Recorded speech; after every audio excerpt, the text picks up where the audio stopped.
Hey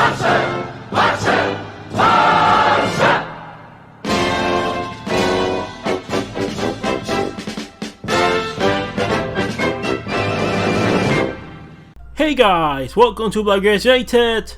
Welcome to another video, and today is time to talk about the legendary, the only Pep Guardiola'S Barcelona. Today I wanted to bring up this more elegant video, more joyful video for the holidays. I hope you guys are having a great vacations, holidays. I hope that you guys are gonna be safe. Enjoy, but be safe, obviously. We don't want anything bad to happen. And I was gonna do another video, a more critical video about certain topics, but I'll leave that for another day. This kind of days are to enjoy, and let's enjoy remembering that legendary team that was Pep Guardiola'S Barcelona. And everything started. We have to start of why it was so memorable bringing in Pep Guardiola, because you keep hearing that he had already a well-balanced machine, that it was already the best team in the world that he inherited.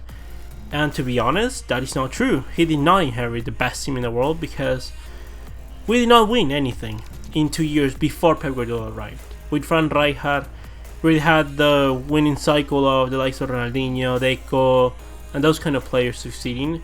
But then, right after we won the Champions League, it seems that everything went downtrend, and we just keep losing after losing after losing, and we still reach the Champions League consistently, but we were not a team that would had balanced at all. And therefore, in 2008, Frank Rijkaard gets sacked by Barcelona. We hire, against pronostic, Pep Guardiola, because we wanted to bring in Mourinho.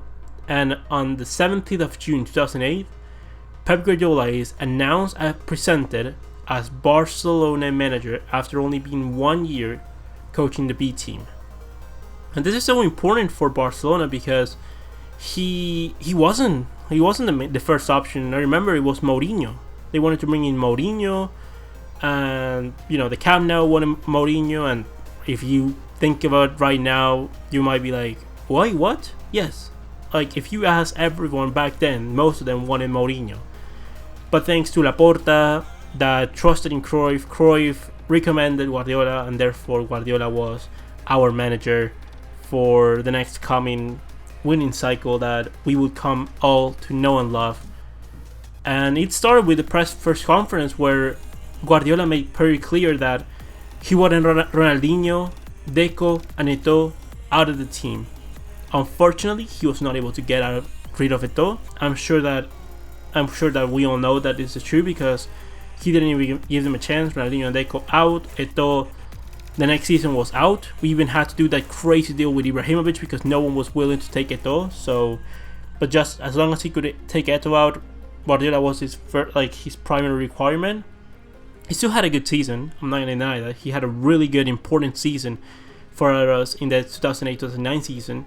And as the most important signings, the most crucial signings for us, definitely were Dani Alves and Gerard Piqué. Dani Alves coming for 40 million from Sevilla, and Piqué coming for 5 million from Manchester United, who would have changed how the team looked going forward. Yes, we already had the likes of Messi, Xavi, Iniesta, but Iniesta was not really playing in the center midfield. Pep Guardiola had to transform him into a midfielder. Messi was being very inconsistent because he was very good. He was having pretty much the troubles that Dembélé is having right now, who is a player that is pretty good, but that was having injury concerns, and we don't know why he was having injury concerns, because maybe, he's too explosive, this and that. They worked on that. They worked with Messi to get him onto optimal shape, and we see the profit of it with the years that have gone by. But everything wasn't so rosy, because we actually started pretty badly. We started with losses against Numancia and a draw against Racing de Santander. Those were, teams that were not heavyweights or anything, not even mid-table level teams of La Liga, and we see where they're right now. But everything started pretty badly right there. But we did see some good things. We see likes of Pedro and Busquets being trusted by Guardiola, coming from Tercera División, which is the Spanish 4th division, from Barcelona B. Obviously, Pep Guardiola already knew these two players, and he knew that especially Busquets was ready to step up, because Busquets, not only he got promoted to first team, but took over from Yaya Touré. And I'm telling you, Yaya Touré, that was on his prime at Barcelona. But after that, in his third game, the team blitzed past Sporting Gijón 6-1, and then after that, it was just unbelievable football from Barcelona. 9 wins in a row, 6-1 against Atletico Madrid, 5-1 against Almería, 6-0 against Valladolid, and everything was going fantastically. We were a well-oiled machine. Our starting lineup pretty much was Víctor Valdés, Dani Alves, Piqué, Puyol, the likes of Abidal finishing at left back, midfield Busquets, Xavi, Iniesta, and then Messi, Eto'o, and Thierry Henry. That's how everything worked. In the Champions League, we were in a group with Shakhtar Donetsk, with Basel, with Sporting Lisbon, and of course we finished top, playing unbelievable football. But then we would have our first El Clásico of the season, Pep Guardiola's first El Clásico as a coach, against Juan de Ramos, who was debuting. He was debuting in his with Real Madrid, because they sacked Schuster, who had the team losing a lot of games early on. And Madrid entered the El Clásico with 9 points behind. But with the likes of Eto'o and Messi, we were able to seal the 3 points, making a statement win that we were here to win this one, and that we were the best Barcelona possible. And they got it right, because we were the best Barcelona ever seen. Barcelona after that wins 10 games in a row, but after a few dodgy moments, we draw against Betis, we lost against the likes of Espanyol and Atletico Madrid. Remember, in that Atletico Madrid with likes of Forlán and Kun Agüero, and Madrid were able to close the gap to 4 points, because Madrid went on this crazy run where they're winning I don't know how many games, like 17 games or something. But then Barcelona picked it right up, 7 wins in a row, reaching the Copa del Rey final after knocking the likes of Atletico Madrid, Espanyol, and Mallorca. And in the Champions League, we were able to face the likes of Olympique Lyon, where we drew 1-1 in France and beat them 5-2 in the Camp Nou. In the quarters, we faced the likes of Bayern Munich and Barcelona in the home. At the beginning, we netted 4, and then away in Munich, we sealed the spot with a 1-1 draw into the semi-finals. And then after that, before playing a decisive El Clásico, the El Clásico that we all know and love, the 2-6, Barca had to host Chelsea in a game that was finished scoreless, that would be decided at home with 2 outstanding keepers on the night. So that was a game that, Peter Cech and Víctor Valdés were pretty much saving everything in that really good game against the Camp Nou. I think Barcelona deserved to win. But then a few days later, we faced the eternal rivals at the Bernabeu, and my word, that was some spectacular football, because we finished Barcelona 6, Real Madrid 2 at the Bernabeu. That was one of the most legendary moments in Barcelona's history, because not only we won by a big margin, but we won being totally superior than our opponents. And that is Barcelona football. We won. Then after that, we see La Liga. That was pretty much La Liga done. We won La Liga, and then we had to go to Stamford Bridge, where we had to wait for another moment of magic.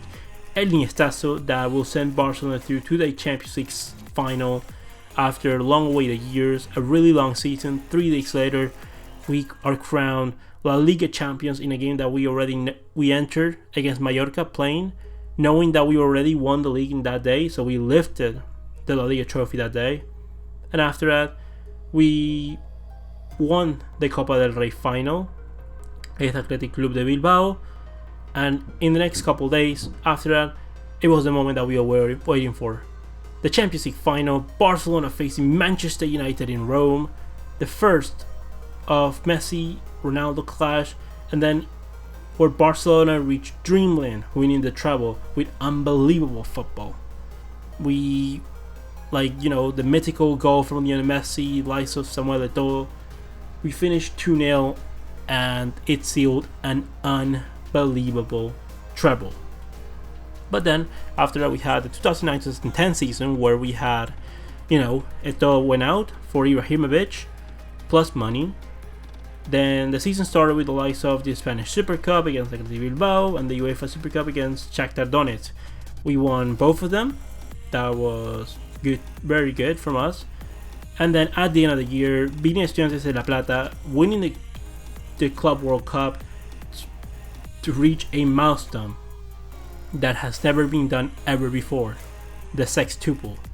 Barcelona won 6 titles in one single year: Liga, Copa del Rey, Champions League, UEFA Super Cup, Spanish Super Cup, and the Club World Cup.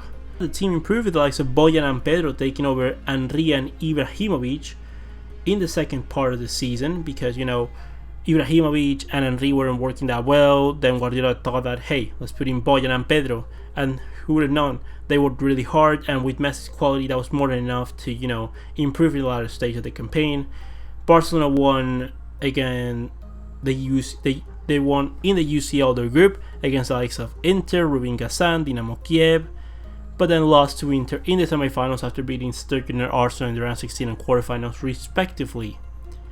Barcelona that season won the La Liga with 99 points. It was very important to see that, and it was very impressive because that was a season that Real Madrid spent a lot of money with us to Cristiano Ronaldo, Kaká, Xabi Alonso, Karim Benzema, and still we were able to be top of Real Madrid.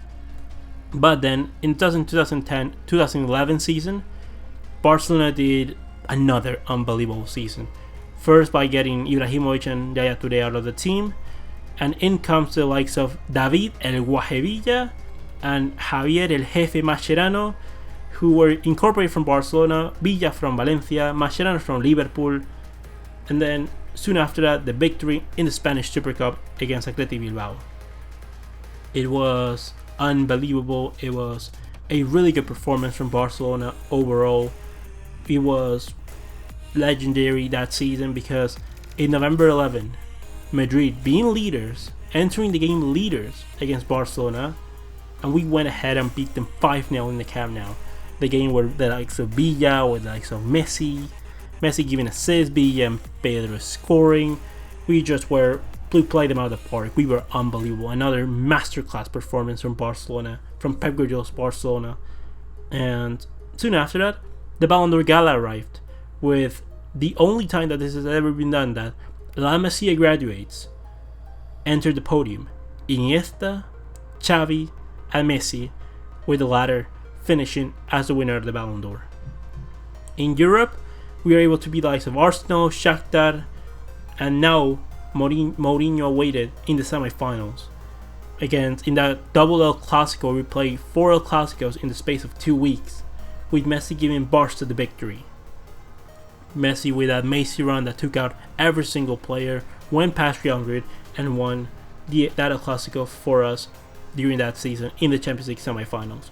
And then the long-awaited Champions League final, the rematch that Manchester United had to, you know, get one ahead of Barcelona for the last time around, but there was no chance. If the game that we played in the 2008-2009 season was already great from Barcelona, then the Champions League final in 2011, Barcelona completely played them out of the park with Pedro, Messi, and David Villa, finishing it up, wrapping it up, and giving Barcelona their 4th Champions League trophy. And then Pep Guardiola's last season at Barcelona, 2011-2012 season.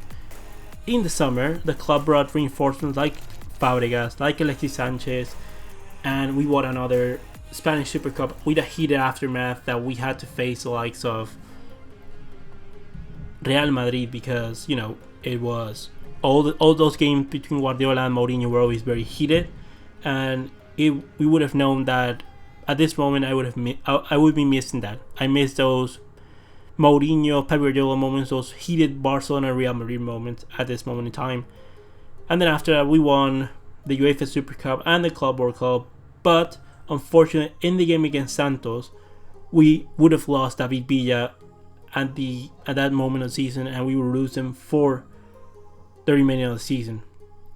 Barca lost La Liga after Real Madrid were on a great level, and lost to Di Matteo against Chelsea in the Champions League in the semi-finals. Again, a really tough performance from Barcelona.